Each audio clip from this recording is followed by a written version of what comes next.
Halo semuanya, Assalamualaikum warahmatullahi wabarakatuh. Selamat pagi. Semoga teman-teman semuanya dimanapun kalian berada selalu dalam kondisi yang sehat dan semangat ya untuk terus belajar, untuk terus mencapai target-targetan dan cita-cita yang kalian harapkan. Nah, pada video ini kita akan melanjutkan pembahasan kita untuk lanjutan dari teknologi kopi ya, dari video yang kemarin. Nah, pada video ini kita akan membahas tentang proses hilirisasi kopi atau khususnya biji kopi gitu ya. Jadi yang terakhir kemarin kita sudah sampai pada pengeringan ya. Sampai pengeringan kemudian kita simpan di gudang. Nah, setelah itu diapakan gitu kan ya. Setelah itu diapakan. Nah, setelah dari proses penggudangan atau penyimpanan itu biasanya biji kopi itu sudah dimiliki atau sudah diolah oleh orang yang berbeda atau pihak yang berbeda. Nah, kita lihat ya habis ini si biji kopinya mau diapain gitu. Oke. Nah, sebelum kita masuk ke proses atau tahapan selanjutnya dari bagaimana hilirisasi atau hilirisasi teman-teman sudah paham ya. Jadi bagaimana membuat si biji kopi ini menjadi sebuah end product ya atau produk akhir yang siap dikonsumsi. Itu maksudnya hilirisasi begitu kan. Nah, sebelumnya kita agak sedikit flashback dulu untuk mengenal ya, mengenal cita rasa. Nah, nanti karena kita akan berkaitan dengan kita akan ngomongin flavor di sini ya, kita akan berbicara mengenai flavor. Oke.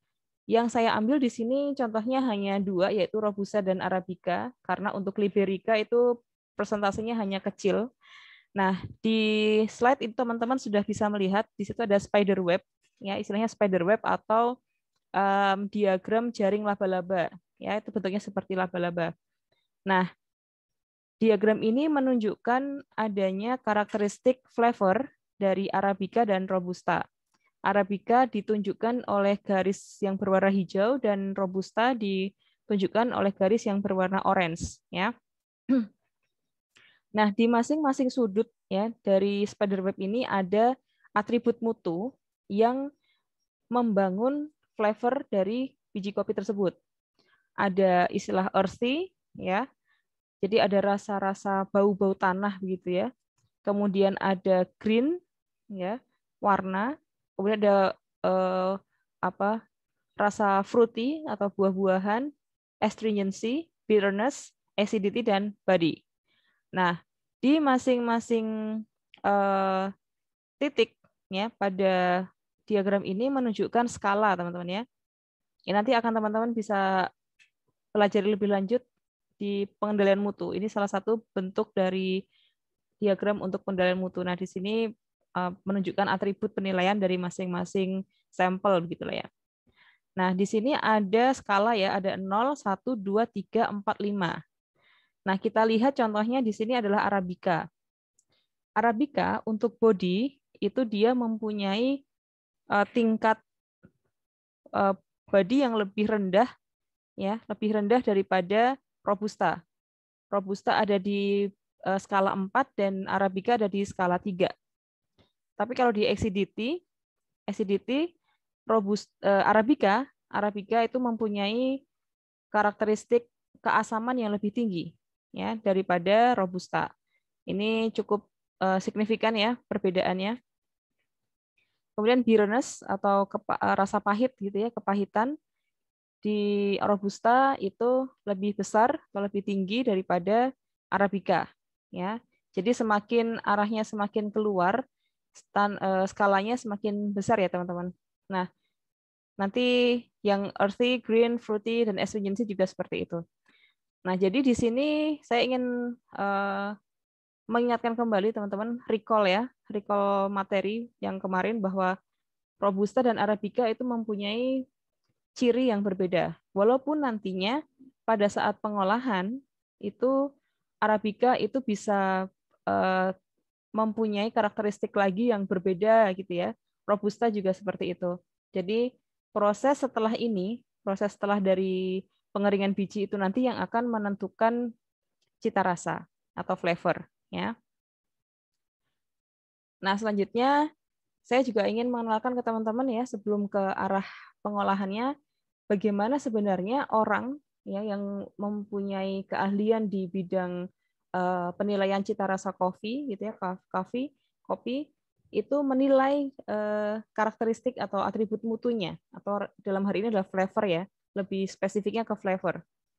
Nah, di sini ada yang kita namakan dengan Coffee Testers Flavor Wheel atau roda flavor ya, roda flavor untuk pencicip kopi.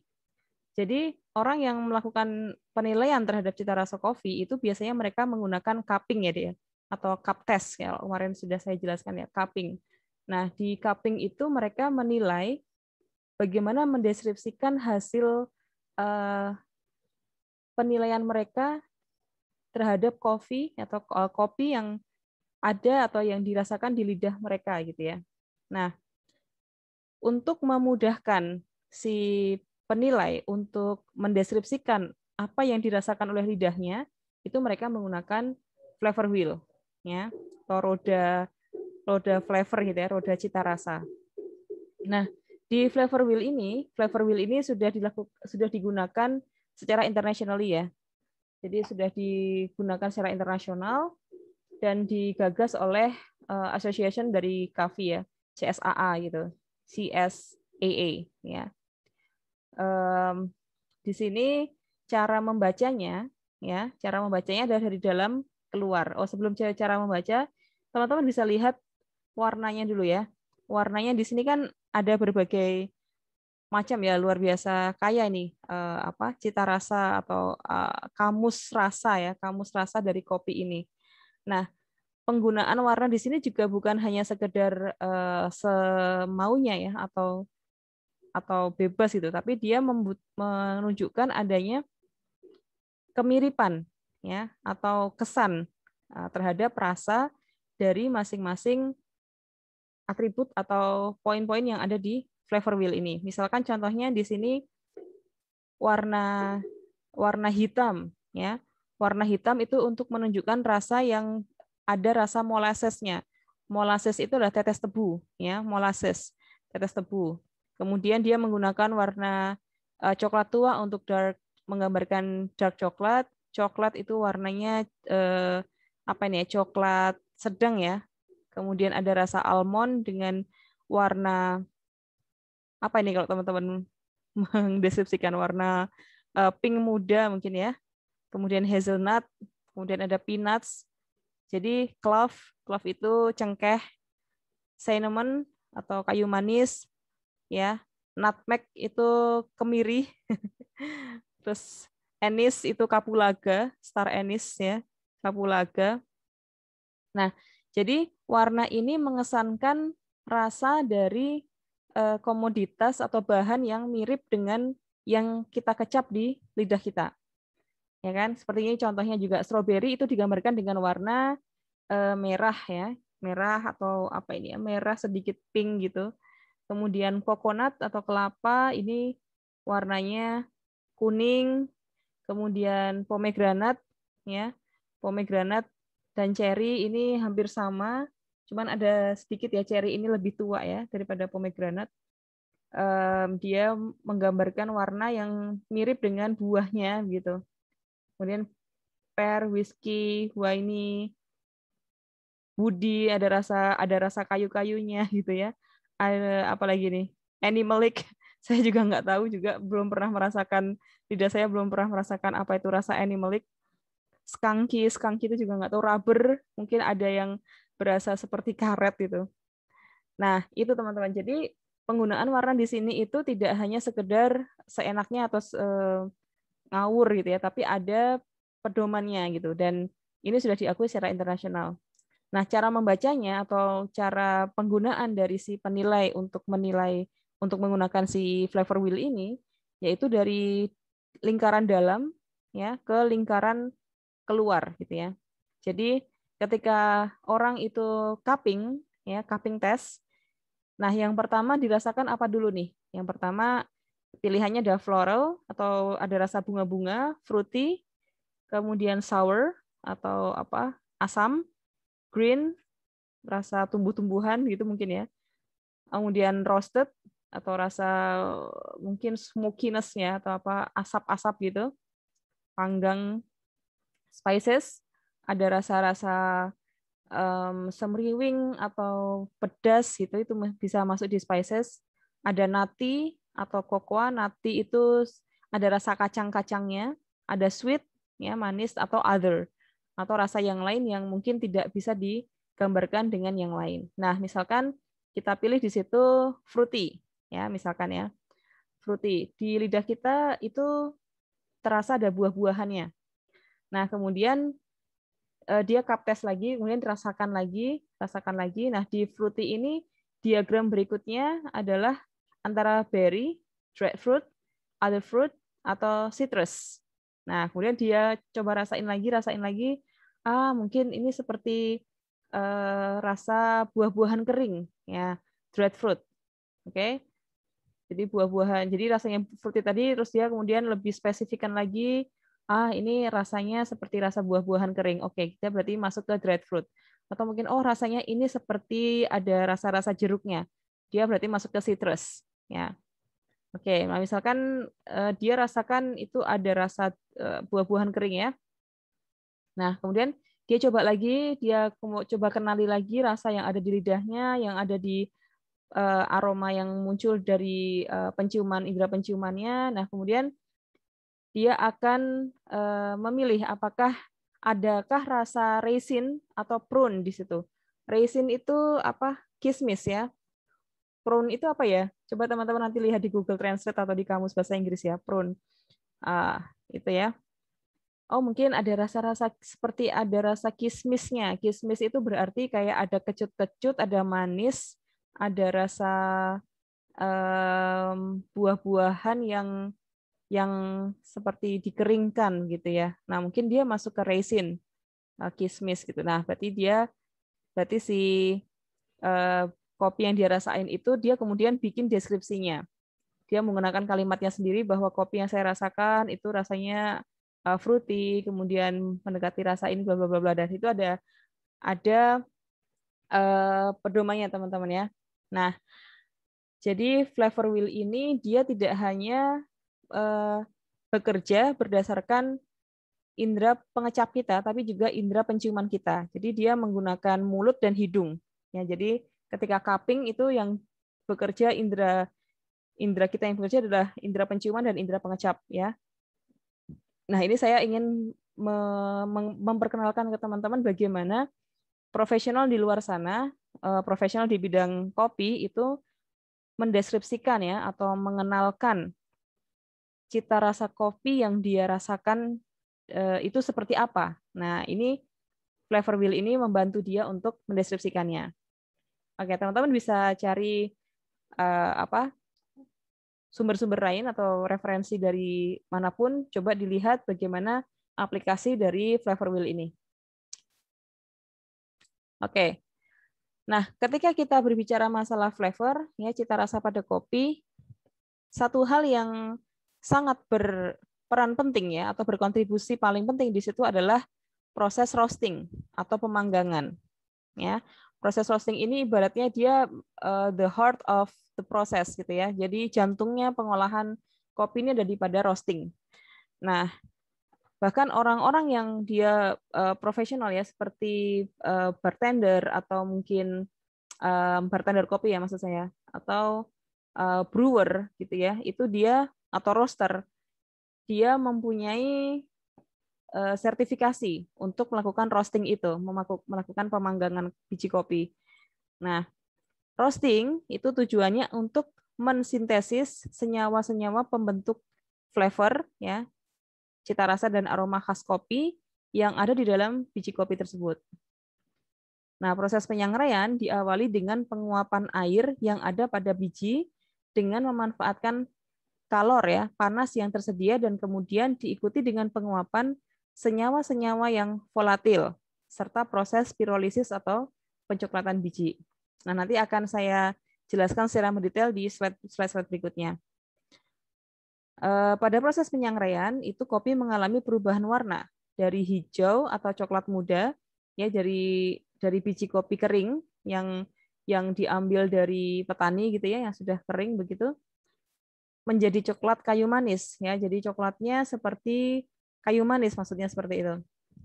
Teman-teman sudah pernah melihat kayu manis kan? Warnanya kan seperti coklat kemerahan seperti itu ya.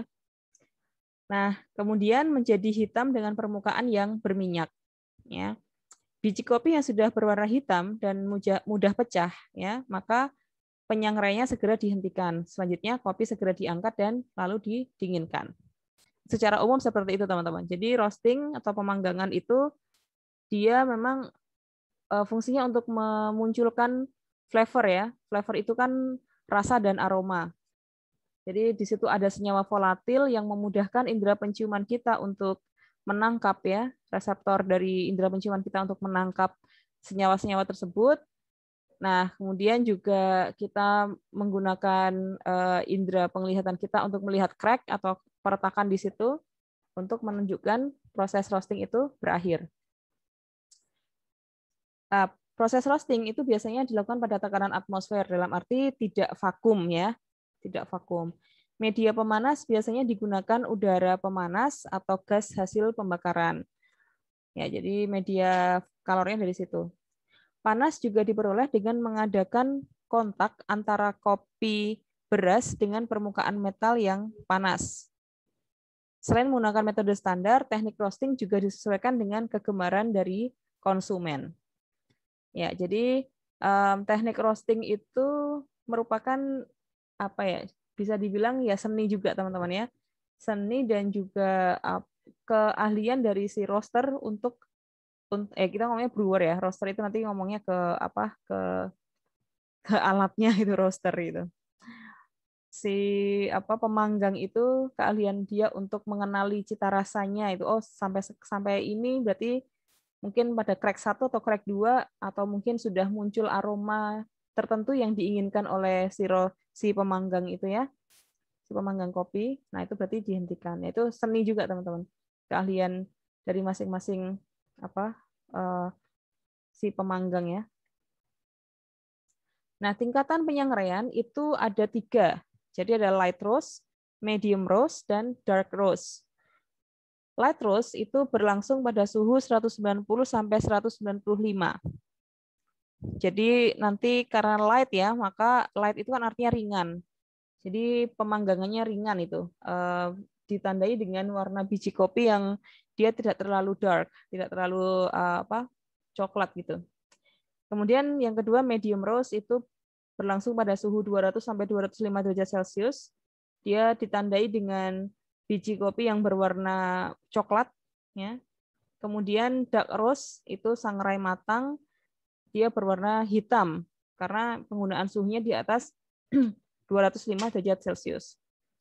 Nah, cara penyangraian itu sangat berpengaruh terhadap cita rasa, juga menentukan warna bubuk kopi yang dihasilkan atau ground coffee ya, ground coffee. Kopi tumbuk ya. Oke. Beberapa faktor itu mempengaruhi penyangraian tersebut ya. Jadi yang berpengaruh itu 2, yaitu panas yang diberikan dan lama waktu ya, durasi pemanggangan. Jadi 2 hal itu, panas dan waktu, itu yang menjadi faktor utama dari penentuan kualitas hasil roasting. Nah, kisaran suhunya tadi sudah disebutkan di depan. Ini kayaknya saya pengulangan ya, pengulangan kita lewati yang poin kedua. Waktu penyangraian itu bervariasi dari 7 sampai 30 menit tergantung dari jenis dan mutu jenis alat dan mutu kopinya. Nah, di luar jangka waktu itu akan didapatkan flavor yang tidak diinginkan. Bisa jadi terlalu asam atau terlalu pahit, ya. Kapasitas roaster itu bergeser antara 1 sampai 100 kg dengan proses yang dilakukan. Nah, ini mungkin lebih bervariasi lagi tergantung dari kapasitas dari perusahaan atau pabriknya, Adik. Penyangraian bisa dilakukan secara terbuka maupun tertutup. Ya, kalau tertutup itu lebih menjaga dari flavor ya agar tidak hilang begitu karena banyak senyawa volatil kan di sana. Penyangrai secara tertutup banyak dilakukan oleh pabrik atau industri pembuat kopi bubuk untuk mempercepat proses penyangraian. Ya, jadi seperti teman-teman ketahui ya, kalau kita menghantarkan kalor dalam suatu ruangan yang tertutup, artinya tekanannya berarti kan semakin besar ya. Tekanannya semakin besar, maka proses penghantaran kalor itu ke bahan itu akan lebih cepat, ya kan? Seperti kalau teman-teman bekerja menggunakan oven atau microwave atau dryer gitu kan. Itu kan dalam kondisi tertutup maka dia akan lebih efektif karena lebih cepat. Penyangraian secara tertutup itu akan menyebabkan kopi bubuk yang dihasilkan terasa agak asam, ya, akibat tertahannya air dan beberapa jenis asam yang mudah menguap. Ya. Namun aromanya akan lebih tajam karena senyawa beraroma itu atau senyawa volatil tadi tidak menguap ke udara. Selain itu, di penyangraian tertutup, kopi akan terhindar dari pencemaran bau yang berasal dari luar, seperti penggunaan bahan bakar atau bau gas hasil pembakaran yang tidak sempurna. Tergantung dari bahan bakar yang digunakan ya, dia. Ya bisa menggunakan batu bara atau kayu bakar atau mungkin listrik atau gas ya. Kalau listrik mungkin terlalu terlalu besar energinya. Biasanya mereka menggunakan kayu bakar atau gas gitu ya. Suhu penyangraian mempengaruhi karakteristik flavor dari ekstrak kopi. Ya, suhu penyangraian tadi kan ada ya kisarannya atau range-nya dari light roast, medium dan dark roast. Derajat penyangraian secara kualitatif dilihat dari warna kopi yang telah disangrai. Nah, nanti teman-teman akan saya perlihatkan beberapa perubahan atau jenis atau beberapa hasil ya. Hasil dari roasting yang mempengaruhi warna dari biji kopi itu. Nah, warna kopi yang telah disangrai juga mempengaruhi persen loss atau persen kehilangan susut bahan dari bahan-bahan dalam kopi. Kalau light roast, ya light roast itu jelas dia loss-nya atau susutnya paling kecil, ya kan? Karena prosesnya juga paling singkat dan suhu yang digunakan juga paling rendah. Loss-nya hanya sekitar 3-5%. Ya. Medium roast itu 5-8%, dark roast loss-nya 8-14%. Jadi semakin lama proses roasting dan juga suhu yang digunakan semakin panas, maka susutnya pasti akan lebih besar. Karena kadar airnya juga semakin banyak yang hilang begitu kan? Nah, hal ini menunjukkan bahwa komposisi senyawa kimia dalam kopi baik volatil maupun non-volatil itu dipengaruhi oleh derajat penyangraian. Senyawa kimia kopi yang rusak selama penyangraian adalah salah duanya, contohnya adalah asam klorogenat dan trigonelin. Nah, tingkat kerusakan ini sebanding dengan derajat penyangraiannya. Oke, hasil roasting yang terbaik itu pada derajat penyangraian hitam atau dark roast. Dark roast itu ditandai dengan adanya second crack. Ya, jadi kalau teman-teman bisa membayangkan ya, jadi biji kopi dipanaskan ya di dalam roaster, dipanggang begitu. Nah, dia kan akan mengalami crack atau retak. Ya, dia akan mengalami 2 crack, teman-teman. Kalau first crack itu biasanya pada medium roast, kemudian kalau yang dark roast itu berarti artinya dia sudah mengalami second crack atau keretakan yang kedua. Itu bisa didengarkan gitu. Bunyi retaknya. Pada dark roast terjadi pirolisis. Nah, ya pirolisis kan berarti ada senyawa-senyawa volatil maupun volatil yang hilang ya. Jadi itu suhunya pun tinggi menghasilkan, karena pirolisis itu kan menghasilkan karbon ya, menghasilkan arang, maka dia menghasilkan pula si biji kopi itu dark, warnanya kehitam-hitaman. Nah, kopi mengalami perubahan kimia antara lain yang pertama pada saat dark roast ya, dia penggarangan serat kasar ya. Di kopi itu kan juga dia mengandung selulosa ya, Dek ya. Selulosa, serat-serat gitu kan. Nah, itu serat-serat kasarnya itu terbakar ya. kemudian terbentuknya senyawa volatil atau bisa dibilang muncul ya. Senyawa volatil itu muncul yang artinya bisa ditangkap oleh reseptor indera penciuman kita. Kemudian yang ketiga, penguapan zat-zat asam dan terbentuknya aroma kopi. Nah, ini tadi yang saya maksud teman-teman. Ini adalah level roasting atau hasil dari berbagai jenis tingkat ya, derajat penyangrean. Nah, biasanya kan biji kopi yang masuk itu kan warnanya seperti ini teman-teman. Jadi agak hijau coklat muda begitu ya, hijau coklat muda. Nah, kalau dipanggang menggunakan 3 tingkatan, 3 level, itu akan berubahnya seperti ini. Nah, ini light roast, ya, ini light roast warnanya masih coklat muda. Ini light medium, jadi udah mulai agak sedikit kecoklatan. Kemudian medium, medium dia warnanya akan seperti ini. Jadi sudah mulai tampak ya coklat tuanya gitu ya. Nah, ini medium ke dark. Medium ke dark itu sudah mulai terbentuk karbon ya, arang. Kemudian yang ini dark roast. Nah, dark roast ini yang dibilang tadi paling baik dari sisi flavornya ya. Nah, ini sudah terbentuk karena terjadi pirolisis, maka dia terbentuklah arang-arang itu, arang-arang senyawa karbon tadi. Maka dia warnanya ya kehitaman seperti itu ya. Nah, selanjutnya. Oke, ini adalah diagram atau bukan diagram, ilustrasi ya, ilustrasi dari beberapa penggunaan roasting tadi, ada yang light, medium, medium dark, dan dark roast.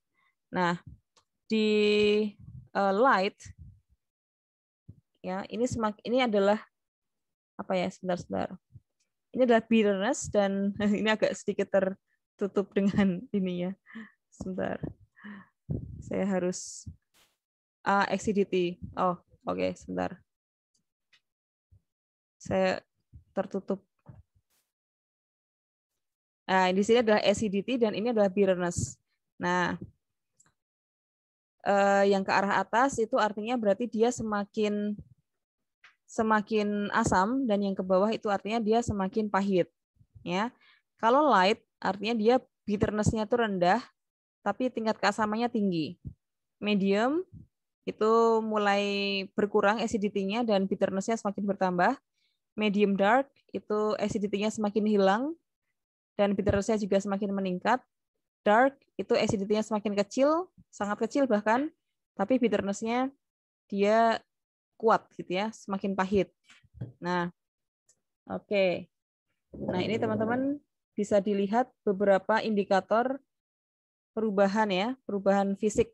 Jadi dari light roast itu dia berwarna light brown in color, no oil on the surface, jadi tidak terbentuk itu lapisan minyak di permukaannya.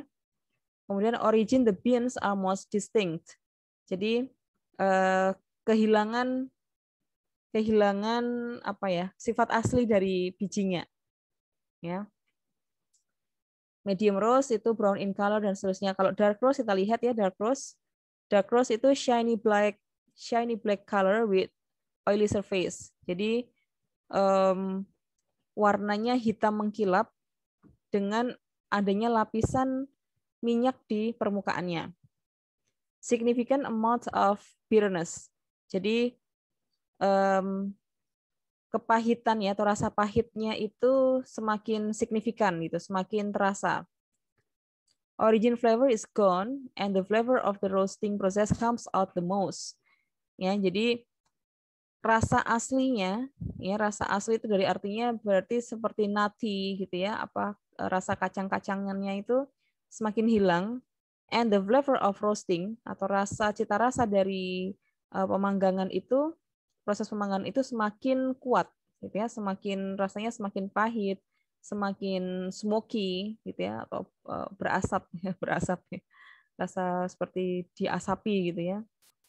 Oke.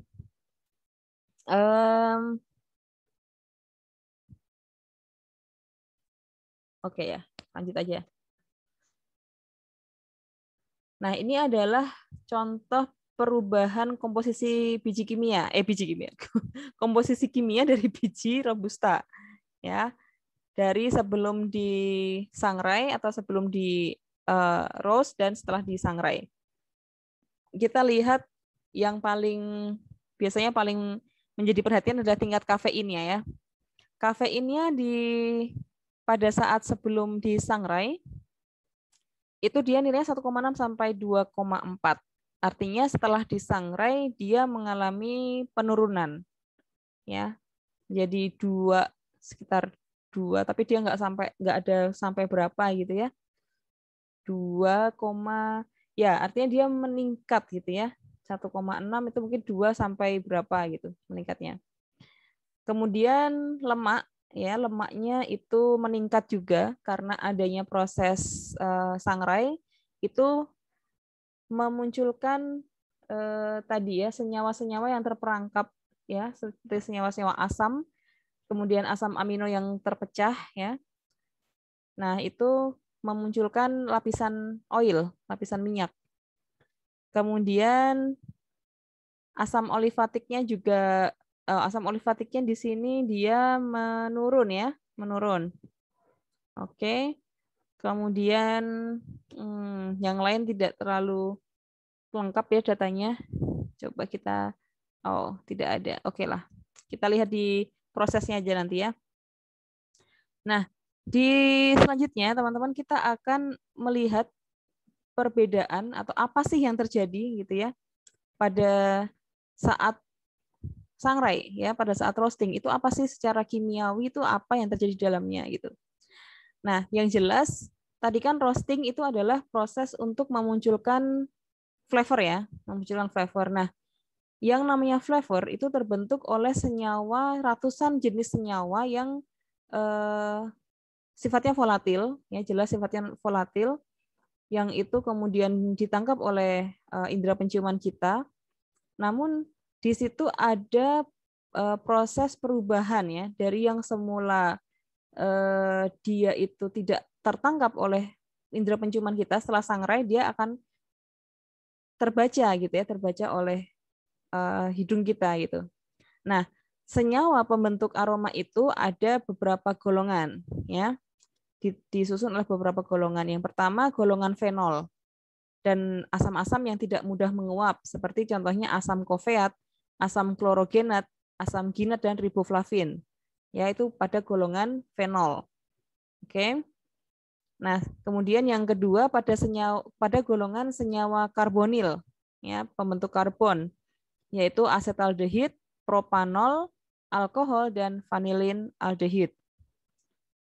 Kemudian yang ketiga, golongan senyawa karbonil asam, seperti contohnya oksasuksinat, asetoasetat, hidroksipirufat, keton kaproat, ya, oksalasetat, ya, oksalasetat, mekoksisalat, ya, dan merkaptopirufat.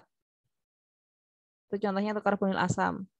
Kemudian untuk golongan asam-asam amino, ya, yang nanti dia akan pecah tuh pada saat proses Maillard, ya. Nah, itu pada golongan asam amino ada leusin, isoleusin, varilin, hidroksiprolin, alanin, treonin, glisin, dan asam aspartat. Nah, kemudian untuk golongan asam yang mudah menguap atau volatil, itu ada asam asetat, propionat, butirat, dan folerat. Jadi senyawa kalau misalkan ada satu aja senyawa yang tidak ada di situ, ya, tidak terkandung pada biji kopi itu, maka flavor itu akan berubah, teman-teman.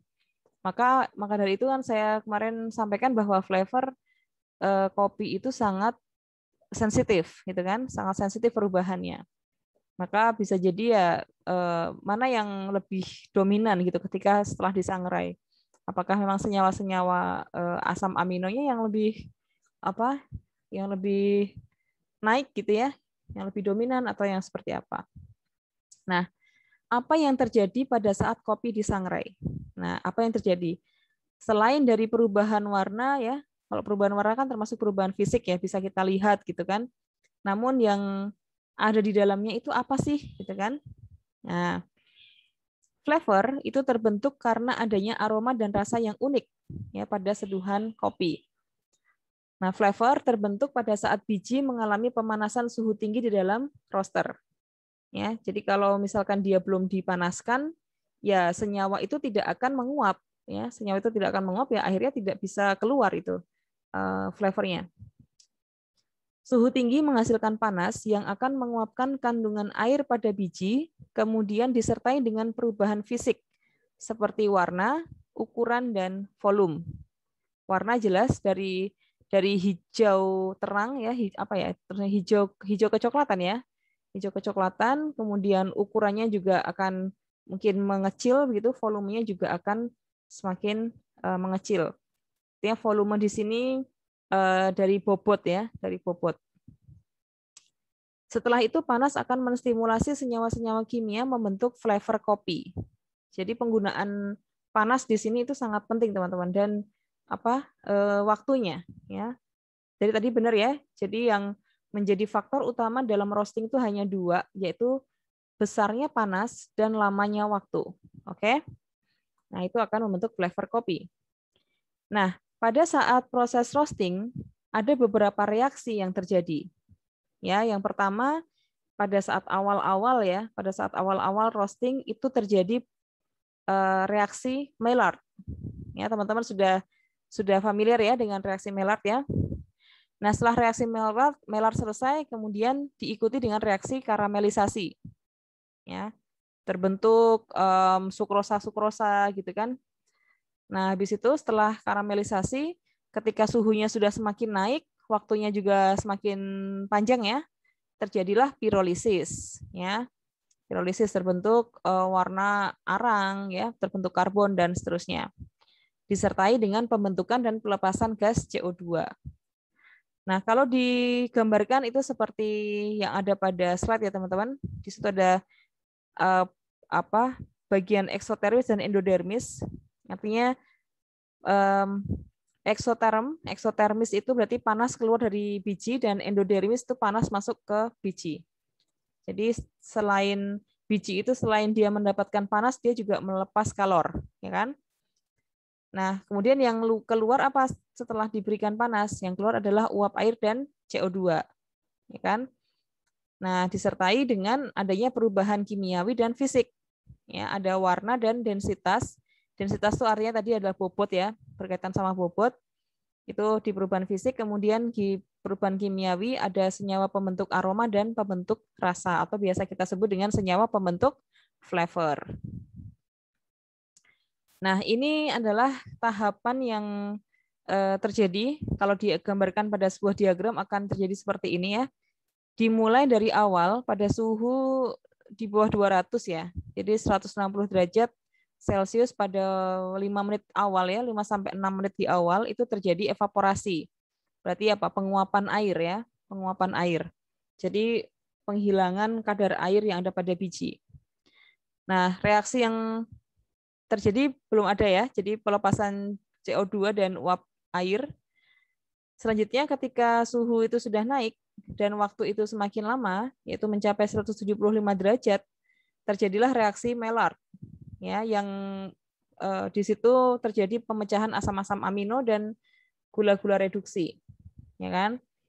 Maillard, kemudian setelah itu suhu semakin naik mencapai 200 derajat Celcius pada waktu menit ke-9, ya, itu terjadi reaksi karamelisasi. Terbentuknya karamelan,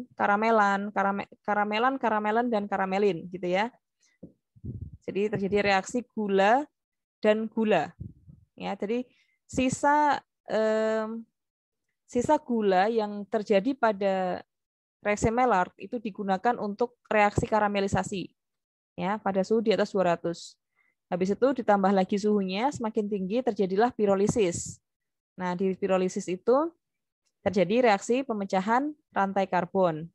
Nah, akhirnya terbentuklah warna kehitaman tadi ya, dark rose, kemudian pelepasan gas CO2. Nah, di reaksi Maillard ya. Reaksi Maillard itu terjadi first crack. Kalau tidak salah first crack itu di Maillard apa di karamelisasi. Coba kita lihat di slide ke berikutnya ya. Tapi yang jelas di pirolisis itu terjadi second crack ya. Terjadi second crack artinya biji itu sudah matang secara sempurna. Oke, ini adalah kurva profil suhu waktu sangrai biji kopi dalam silinder sangrai. Jadi yang sumbu X itu menunjukkan waktu, sumbu Y menunjukkan suhu. Nah, ini penjelasannya sama dengan yang diagram pertama, cuman ini lebih jelas aja ya, lebih detail gitu ya. Jadi reaksi Maillard, kemudian berarti crack pertama itu terjadi setelah karamelisasi ya. Habis itu baru setelah karamelisasi masuk ke pirolisis ya. Pirolisis kan di atas 200 kan. Di atas 200 derajat Celcius, maka CO2 itu udah semakin mendesak ya, tekanannya kan semakin besar tuh. Jadi biji dikasih kalor gitu ya, dikasih kalor. Itu kan akan mendesak gas-gas yang ada pada biji kan. Nah, gas-gas yang ada pada biji itu semakin dia mendesak, maka dia akan semakin membuat kulit pada biji itu pecah gitu kan. Maka terjadilah crack atau retakan. Nah, teman-teman bisa lihat di situ kapan reaksi Maillard terjadi pada suhu berapa, pada menit keberapa, karamelisasi terjadi pada menit keberapa dengan pada suhu berapa dan seterusnya. Oke, ini saya pikir untuk pemahaman secara general untuk proses roasting dengan melihat kurva ini teman-teman bisa paham ya. Nanti slide berikutnya lebih ke detail apa yang terjadi pada masing-masing reaksi tersebut. Oke, yang pertama kita lihat dulu untuk reaksi Maillard ya. Reaksi ini merupakan awal terbentuknya ratusan jenis senyawa pembentuk cita rasa. Ya. Dan reaksi ini dia bekerja pada kadar air yang rendah dan saat suhunya mencapai 140 sampai 170 derajat Celcius. Jadi kalau kadar airnya masih tinggi, reaksi Maillard maka akan susah terjadi. Nah, kemudian si Maillard ini dia bekerja melalui 3 fase, teman-teman. Ya, jadi satu reaksi ini dia bekerja melalui 3 fase. Fase yang pertama pada saat awal terjadi reaksi Maillard itu adalah pemecahan senyawa-senyawa protein menjadi asam-asam amino. Nah, asam-asam amino itu kemudian akan membentuk yang dinamakan dengan senyawa Amadori. Ya, senyawa Amadori. Nah, secara bersamaan terjadi pemecahan karbohidrat menjadi monosakarida glukosa dan fruktosa. Ya. Jadi pemecahan karbohidrat masuk dalam gula reduksi kan, maka terbentuklah itu glukosa sama fruktosa. Nah, selanjutnya masuk pada fase kedua. Ya. Pada fase kedua ini senyawa Amadori tadi terdehidrasi. Artinya semakin hilang ya, kadar airnya semakin hilang.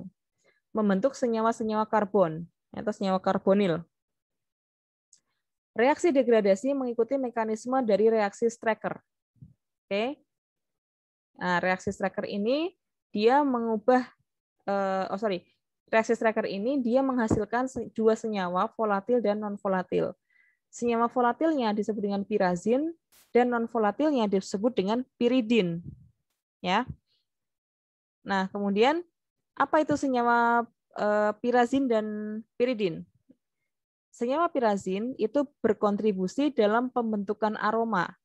Ya, karena piridin ini mempunyai nilai ambang batas aroma yang paling rendah sehingga memudahkan indera penciuman kita untuk menangkap senyawa tersebut, gitu ya.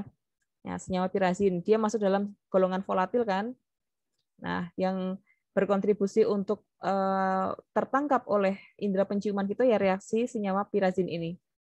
Nah, sedangkan piridin itu berperan dalam pembentukan rasa pahit dan juga diiringi dengan perubahan warna dari dari hijau kecoklatan menjadi agak kuning kecoklatan gitu ya. Kemudian ke fase ketiga, fase ketiga terbentuk adanya senyawa melanoidin. Ya. Senyawa ini adalah produk dari reaksi kondensasi beberapa senyawa yang terbentuk pada fase kedua. Nah, senyawa melanoidin itu untuk apa sih, gitu kan? Melanoidin itu berkontribusi dalam pembentukan warna coklat tua dan flavor.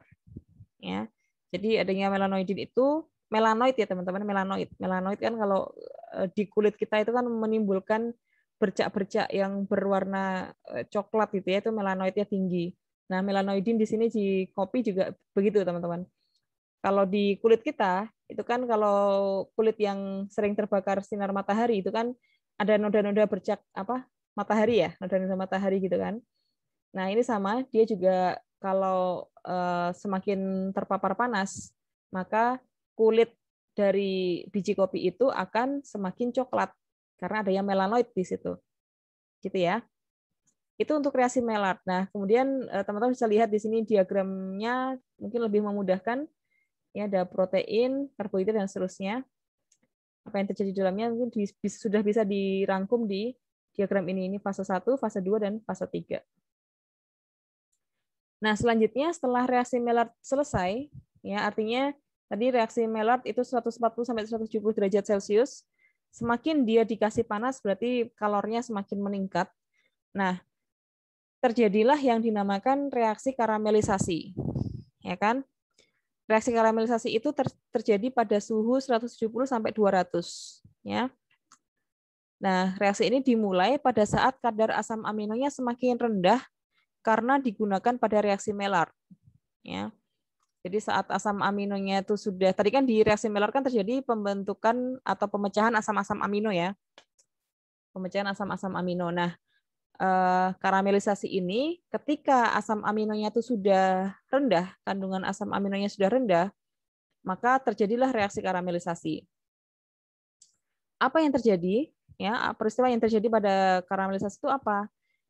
Nah, yang terjadi adalah terdehidrasinya senyawa gula atau sukrosa dalam hal ini ya. Terdehidrasinya senyawa gula dan berkondensasi atau mengembun ya, membentuk senyawa karamel. Membentuk senyawa karamel. Nah, produk ya atau hasil dari karamelisasi ini dapat ditentukan atau bergantung dari penggunaan suhunya, teman-teman. Ya, penggunaan suhu yang berbeda akan menghasilkan produk yang berbeda. Nah, kalau pemanasan pada suhu 170 derajat Celcius yang terjadi atau produknya adalah sukrosa, ya, akan kehilangan 4 molekul air dan berubah menjadi senyawa karamelan. Ya. Karamelan itu fungsinya adalah untuk membentuk warna coklat dan memunculkan rasa manis. Ya. Itu untuk pada saat suhunya 170 derajat Celcius. Kemudian kalau kita naikkan suhunya, ya kita naikkan di atas 110 ya 180, 190 gitu kan, atau 200 bahkan, sukrosa akan membentuk karamelen. Kalau yang tadi karamelan, yang ini karamelen. Karena kehilangan 8 molekul air. Kalau yang tadi 4 molekul, kemudian kalau suhunya dinaikkan, molekul air yang hilang adalah 8 molekul. Nah, kemudian kalau waktunya ditambah, ya kalau tadi suhunya ditambah, suhunya semakin naik. Nah, itu kalau waktunya semakin ditambah, maka senyawa karamelin terbentuk senyawa karamelin dan mengubah warna menjadi coklat tua. Ya. Jadi teman-teman kalau di awal tuh dia karamelan, kemudian karamelen, kemudian kalau ditambahkan lagi waktunya akan karamelin. Ya. Diiringi dengan perubahan warna menjadi coklat tua. Produk lain dari reaksi karamelisasi ini yaitu senyawa furan. Senyawa itu berperan dalam pembentukan rasa manis karamel dan rasa-rasa nati atau kacang gitu ya, kacang-kacangan. Oke. Kemudian yang terakhir adalah reaksi yang terjadi yaitu pirolisis. Nah, pirolisis itu terjadi pada suhu tinggi yaitu lebih dari 200 derajat Celcius dan dalam kondisi yang minim oksigen. Oke. Nah, pirolisis itu reaksi dekomposisi senyawa-senyawa organik kompleks pada biji kopi menjadi fraksi-fraksi senyawa karbon sederhana berbentuk gas dan padat. Ya. gas hasil pirolisis akan tertinggal pada biji kopi yang keras dan bersifat impermeable. Jadi pada saat pirolisis terjadi, kan suhunya tinggi itu ya, Dek, ya. Suhunya tinggi, menguapkan gas-gas pada biji kopi. Nah, gas itu ada yang tertinggal, ya kan? Ada yang tertinggal. Padahal si biji kopi itu kan dia sifatnya impermeable ya, susah ditembus gitu. Dan keras ya, dan keras. Nah, dengan meningkatnya suhu dan waktu pirolisis, tekanan gas pada biji kopi ya bisa kayak didorong gitu ya, tekanan mendorong kulit dari biji kopi itu dia semakin besar ya, tekanannya semakin besar, akibatnya pecahlah itu dinding sel, ya kan? Memecahkan dinding sel dari biji kopi dan memunculkan cracks atau retakan yang semakin intensif, ya, peletak gitu.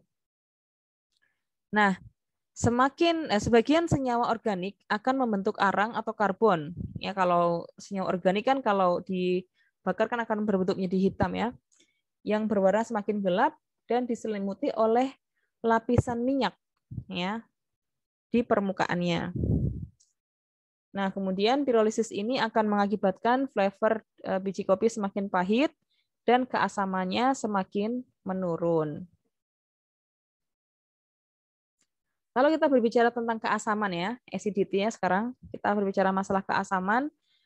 Rasa asam itu salah satu dari atribut mutu ya, teman-teman. Salah satu bentuk atribut mutu. Ada orang yang suka kopi itu ada asamnya. Seperti saya suka yang asam. Mungkin karena suka dengan biji-biji kopi yang terbiasa dengan biji kopi kelas rendah kali ya, tidak pernah minum biji kopi kelas tinggi gitu. Kalau kelas tinggi itu kan semakin bagus kan tingkat keasamannya kan semakin rendah gitu. Dan juga ya ada juga orang-orang yang memang sama sekali tidak suka ada rasa asam di situ ya. Jadi itu sangat personally banget. Nah, senyawa asam yang ada pada kopi atau yang menyumbang rasa asam pada kopi digolongkan pada 3 jenis, yaitu asam alifatik, klorogenat, dan fenolat. Ya. Selanjutnya, konsentrasi ketiga jenis golongan asam tadi, ya, alifatik, klorogenat, dan fenolat, itu akan mempengaruhi nilai pH pada biji kopi itu. Jadi ya tergantung nanti ya mana yang dominan gitu. Nah, akan mempengaruhi pH-nya. Nah, di awal pH biji kopi itu 5,7. Nah, semakin dia di roast, semakin dia disangrai, itu akan terjadi first crack. Nah, pada saat first crack, pada saat retakan yang pertama, pH-nya turun menjadi 5,2. Nah, hal itu dikarenakan adanya peruraian senyawa-senyawa alifatik ya. Senyawa-senyawa alifatik. Senyawa ini bertahan sampai dengan 48 detik setelah first crack. Ya. Kemudian makin tinggi suhu sangrai, itu typo, makin tinggi suhu sangrai, semakin cepat laju pembentukan senyawa asam, sehingga nilai pH-nya semakin rendah. Ya. Setelah mencapai tingkat sangrai yang gelap atau second crack, berarti sudah terjadi pirolisis ya, pH biji meningkat menjadi 5,3 dari yang semula berapa tadi? 5,2 ya. Nah, hal itu dikarenakan adanya pelepasan gas CO2. Ya kan? Pelepasan gas CO2 mengakibatkan pH-nya meningkat gitu. Proses dekomposisi ini bertahan sampai dengan 48 detik setelah second crack. Ya. Kemudian yang terjadi pada golongan asam klorogenat itu akan terdekomposisi menjadi asam kuinat pada suhu yang lebih tinggi. Pada suhu atau pada tingkat sangrai yang gelap, ini kenapa saya typo semua ya? Sangrai maksud saya. Sangrai yang sangat gelap atau very dark gitu ya. Senyawa asam kuinat terbentuk makin banyak dan kontribusinya pada rasa masam pada seduhan kopi. Ya. Pada rasa masam pada seduhan kopi. Oke. Nah, ini beberapa contoh teman-teman roaster yang dipakai di dunia perkopian. Ada yang masih tradisional ya, seperti ini pakai wajan tanah liat gitu ya, atau menggunakan istilahnya apa ya, cylinder roast gitu ya, cylinder roaster gitu. Kemudian ada yang tertutup, ini kan terbuka nih ya. Ini kan sangrai terbuka, ini sangrai tertutup ya. Ini menggunakan alat yang lebih modern. Di sini penyuplai kalornya, teman-teman. Ini ada penyuplai kalornya, ini biasanya pakai kayu bakar atau pakai gas gitu kan, disuplai ke sini. Itu pun juga seperti ini. Jadi biji kopinya akan dimasukkan lewat cerobong ini ya, dimasukkan dari sini cerobong ini. Ini juga dia akan di roast di sini, akan disangrai di sini ya.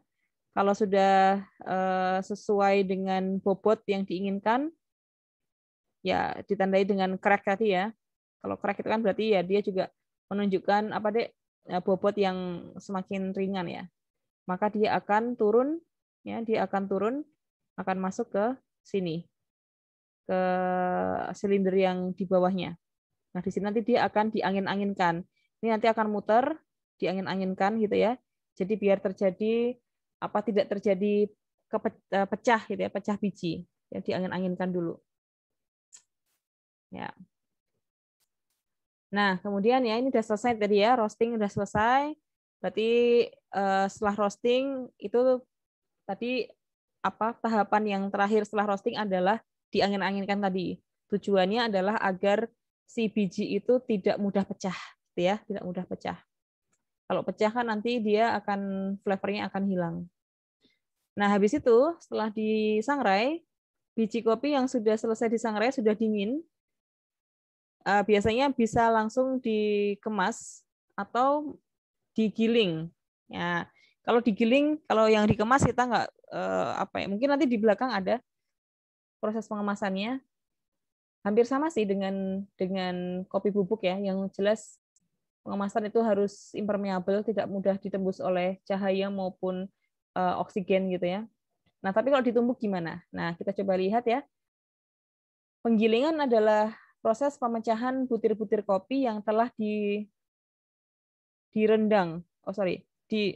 Disangrai gitu mungkin ya. Untuk mendapatkan kopi berukuran maksimum 75 mesh. Ya, bubuknya itu berukuran 75 mesh. Ukuran butir-butir bubuk kopi berpengaruh terhadap aroma kopi. Ya. Secara umum, semakin kecil ukurannya, maka rasa dan aromanya semakin baik. Hal ini dikarenakan sebagian besar bahan yang terdapat di dalam bahan kopi dapat larut dalam air ketika diseduh.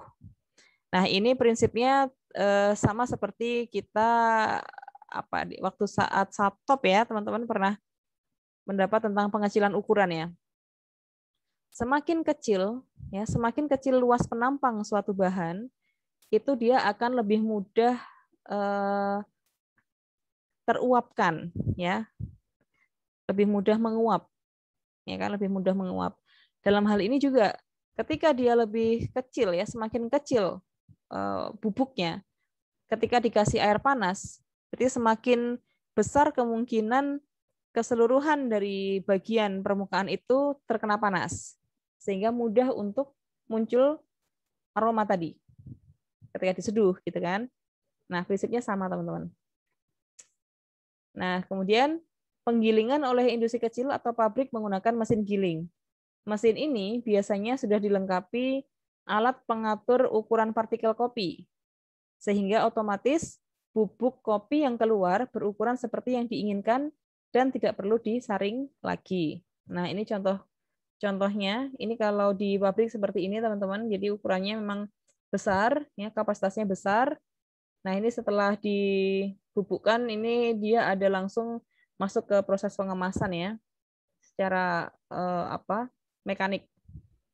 Kalau yang ini proses grinder seperti di rumah ya, di rumah tangga yang skala rumah tangga ini, skala user atau konsumen yang pengen giling sendiri. Nah, itu.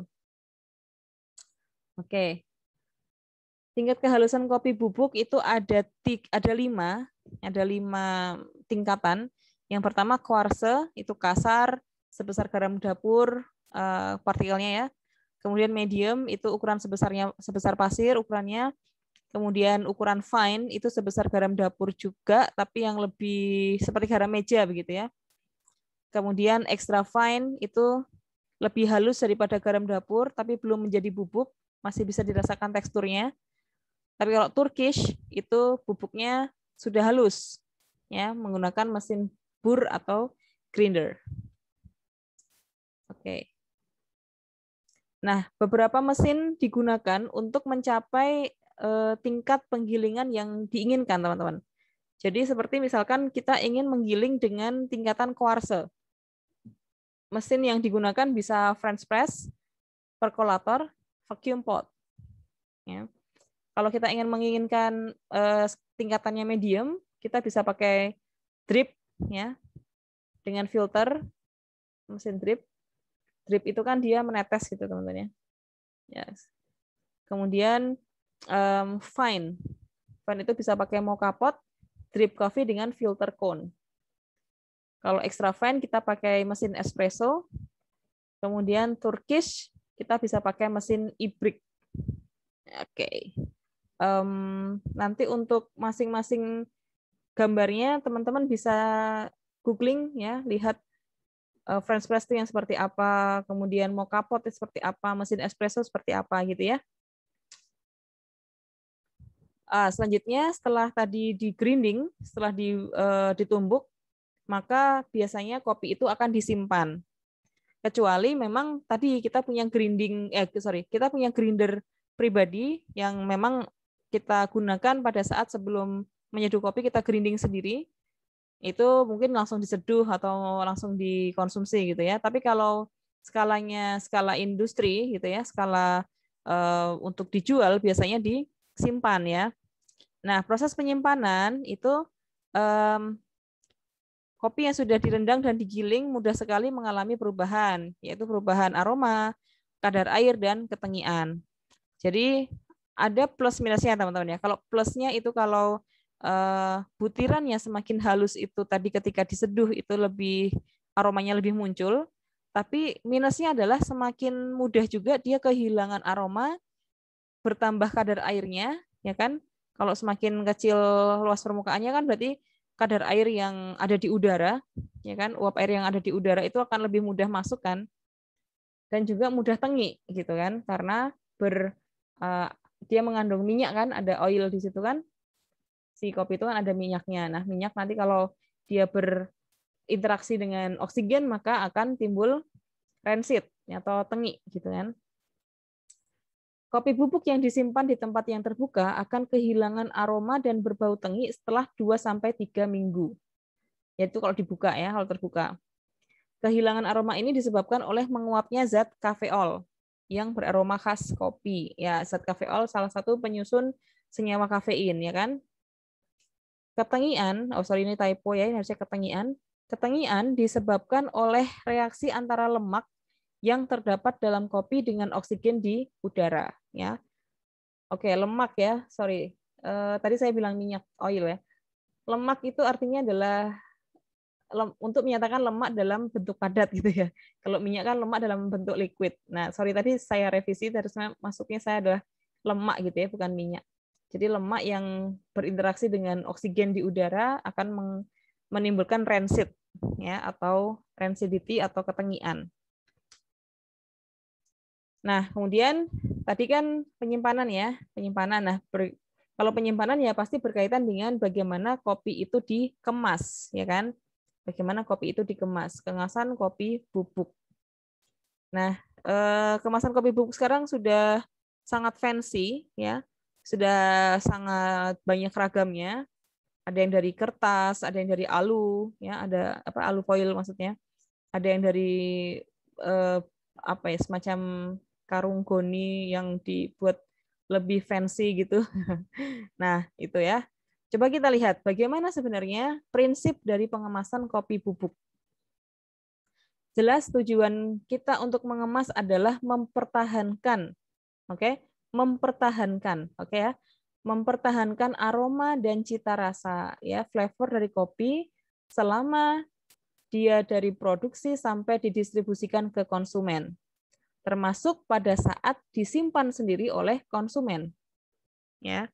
tidak hanya di saat dibeli oleh konsumen, tapi juga saat setelah dibeli, kemudian masih disimpan di rumah atau di tempat di mana konsumen itu tinggal, gitu kan? Nah, itu tujuan pengemasan dari kopi bubuk. Nah, maka dari itu, kita harus memperhatikan faktor-faktor yang mempengaruhi keawetan dari kopi bubuk itu. Nah, faktornya ada kurang lebih ada 5 ya. Yang pertama, bagaimana tentang suhunya, suhu lingkungan, tingkat sangrainya, kadar air kopi bubuknya, kehalusan bubuk, dan kandungan oksigen dalam kemasan tersebut. Nah, itu faktor yang mempengaruhi seberapa besarkah keawetan kopi bubuk tersebut. Oke, sifat bahan pengemas kopi bubuk kopi yang baik. Nah, yang pertama, bahan pengemas itu harus mempunyai daya transmisi rendah terhadap uap air. Daya transmisi itu berarti adalah daya atau kemampuan dia untuk membawa ya atau ditembus gitulah ya. Nah, kalau semakin rendah daya transmisinya, maka semakin bagus karena tidak terjadi pertukaran uap air antara yang ada di dalam kemasan dan di luar kemasan ya di lingkungan. Itu yang pertama ya. Kemudian yang kedua, daya penetrasi rendah terhadap oksigen. Jadi kemasan itu harus punya kemampuan dia untuk mencegah adanya oksigen yang masuk ke dalam kemasan tersebut, ya ke dalam bahan yang dikemas. Jadi harus bisa mencegah hal tersebut ya. Kemudian yang ketiga adalah sifat permeabel rendah terhadap aroma dan bau. Jadi sifat permeabel itu berarti sifat yang mudah ditembus ya. Berarti semakin dia tidak mudah ditembus oleh aroma dan bau, artinya dari luar itu masuk ke dalam dan dari dalam itu keluar itu semakin bagus, ya kan? Bisa jadi misalkan kita menyimpan kopi bubuk itu bersamaan dengan terasi gitu ya di dalam lemari si konsumen. Nah, jangan sampai kemasan itu diusahakan agar aroma terasi itu tidak bisa masuk ke kopi yang kita kemas gitu kan. Nah, kan berabe nanti rasanya jadi rusak gitu kan. Maka sifat permeabelnya harus rendah. Dan juga sifat permeabel terhadap gas CO2. Ya, jadi tidak boleh ada pertukaran gas CO2 di dalam maupun di luar dari kemasan tersebut. Daya tahan yang tinggi terhadap goresan dan sobekan. Ya, tidak mudah sobek dan tidak mudah tergores. Mudah, murah, dan ramah lingkungan. Itu sudah menjadi poin sustainability-nya. Nah, beberapa kemasan bisa digunakan, teman-teman. Jadi yang pertama itu berbentuk kemasan tanpa segel. Ini hanya bentuknya aja ya, teman-teman ya. Bentuk dari kemasannya. Kalau bahan itu ada macam-macam. Nanti kita akan bahas itu di teknik pengemasan ya. Nah, ini kita lihat bentuk dan mungkin ada bahannya sedikit saya sisipkan lah ya. Kemasan tanpa segel atau biasa disebut dalam istilah bahasa Inggrisnya adalah unsealed craft packaging. Unsealed craft packaging. Nah, kemasan ini dibuat dari kertas greaseproof, ya greaseproof. Untuk kopi siap seduh, ya digunakan untuk kopi siap seduh. Nah, kopi ini kemasan ini digunakan untuk penyimpanan dalam waktu yang singkat. Karena anggapannya akan dipindahkan ke kanister oleh konsumennya. Kanister itu ya toples gitulah ya, toples. Jadi ini hanya bersifat sementara. Bisa jadi kemasan tanpa segel ini atau unsealed itu biasanya kita dapatkan ketika kita membeli ke coffee shop atau orang yang menjual bubuk kopi secara khusus gitu. Jadi memang dia end user-nya adalah dia jualan bubuk kopi. Jadi dari situ kita beli, kemudian dia kemas pakai unsealed craft packaging itu. Sampai rumah kita pindahkan ke toples gitu. Jadi bukan untuk di display di supermarket, bukan untuk di display di warung ya, tapi memang kita ke sana untuk membeli bubuk kopi, pulang tinggal dipindahkan. Nah, kemasan ini bisa menyimpan bubuk kopi selama 7-10 hari. Material ini mudah diurai sehingga ramah lingkungan. Jadi karena basicnya adalah paper atau kertas, maka dia lebih murah dan murah dan ramah lingkungan. Yang kedua adalah kemasan foil bersegel atau sealed foil packaging. Nah, dari kata-katanya dia menggunakan alfoil ya. Dianggap kemasan yang terbaik oleh para roastery karena memberikan dampak keawetan pada kesegaran bubuk kopi, biayanya juga terjangkau, namun tidak mudah didaur ulang, itu negatifnya. Jadi alfoil itu kan dia ada kandungan logamnya kan, Dek ya. Kandungan logam, maka ya memang tidak mudah gitu untuk tidak ramah lingkungan begitu. Tapi alfoil memang sudah terbukti dia impermeable ya, impermeable terhadap oksigen, terhadap udara, kadar airnya juga bisa dipertahankan gitu ya. Nah, oke. Kemudian yang ketiga, kemasan foil bersegel. Kalau yang tadi sealed foil, oh sorry. Kok sama? Oh, ini masih lanjutan mungkin ya. Atau sealed foil packaging sama. Oh, sepertinya saya ada kesalahan di sini. Kita baca dulu ya. Mengeluarkan O2 memasukkan gas inert atau gas atau contohnya nitrogen. Oh, ini maksudnya adalah apa, Dek? Gimana sih? Kemasan foil yang sama-sama bersegel, tapi kalau yang ini tuh ditambahkan gas inert gitu ya. Jadi kalau yang ini tuh hanya dikasih hanya biasa aja gitu, maksudnya tidak di sininya masih oksigen, masih udara biasa, tapi kalau yang ketiga ini dia ditambahkan gas inert. Gas inertnya berupa nitrogen. Nah, dianggap paling baik dalam menjaga mutu karena sama-sama ya tadi sama-sama dia menggunakan alfoil ya. Namun dia biayanya tinggi untuk operasional dan peralatan gas inert serta waktu prosesnya. Jadi memang biayanya paling tinggi, namun dia dianggap paling awet ya, paling bisa mempertahankan kualitas kopinya itu paling lama. Oke, selanjutnya adalah ini tadi sudah pengemasan ya. Kemudian penyeduhan. Untuk penyeduhan sepertinya mungkin bisa kita gabungkan. Sebentar, saya cek dulu PPT-nya. Apakah oke. Nah, ini brewing ya, penyeduhan itu sepertinya bisa kita jadikan video yang lain atau kita gabung dengan video berikutnya. Jadi kita sampai di sini dulu, sampai dengan pengemasan. Nanti karena penyeduhan itu kan sudah melibatkan konsumen ya.